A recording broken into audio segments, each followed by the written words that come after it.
Lisbonne est l'une des plus anciennes villes d'Europe, avec près de 3000 ans d'histoire. Elle est indissociable de l'embouchure du fleuve Tage et de l'océan Atlantique. À l'origine, il s'agissait d'une colonie commerciale phénicienne. À l'époque romaine, la ville s'appelait Olisipo et faisait partie de la Lusitanie, célèbre pour ses chevaux. Elle avait ensuite été envahie par les Vandales, les Alains, intégrée au royaume suève et finalement au royaume wisigoth.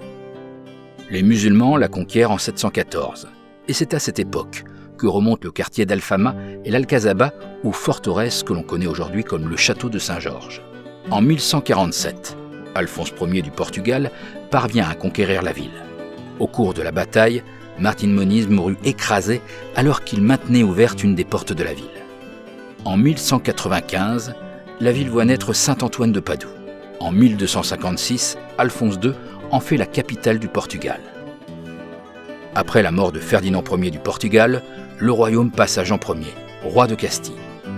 Cela marque le début d'un conflit qui allait opposer les aristocrates et les ecclésiastiques du Nord, partisans du roi de Castille, aux marchands de Lisbonne, partisans de Jean Ier du Portugal.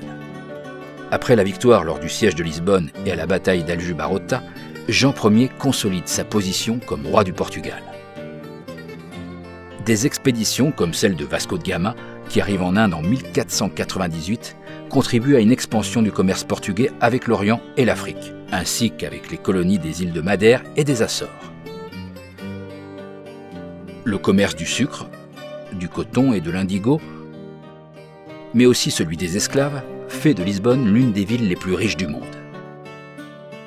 C'est de cette époque que date le monastère des Hiéronymites et la tour de Belém.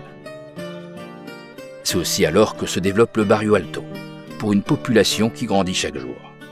En 1580, Philippe II d'Espagne est proclamé roi du Portugal, compte tenu des droits dynastiques de sa mère Isabelle de Portugal. Après des décennies d'affrontements entre les Braganza et les Austria, Alphonse VI signe le traité de Lisbonne qui reconnaît l'indépendance du Portugal. L'année 1755 est marquée par le grand séisme de Lisbonne, suivi d'un tsunami. La catastrophe donnera naissance à la sismologie occidentale moderne, sous les auspices du marquis de Pombal, qui fut aussi le promoteur de la reconstruction de la ville. Entre-temps, les jésuites attribuaient la catastrophe à un châtiment divin, ce qui provoqua un affrontement avec les idées de l'illustration et aboutit à leur expulsion. En 1807, Lisbonne est occupée par les troupes napoléoniennes. Le roi Jean VI s'exilant au Brésil, où il désigna Rio de Janeiro comme la capitale du Portugal. En 1808, les troupes anglaises débarquent dans la ville, pour lutter contre les Français.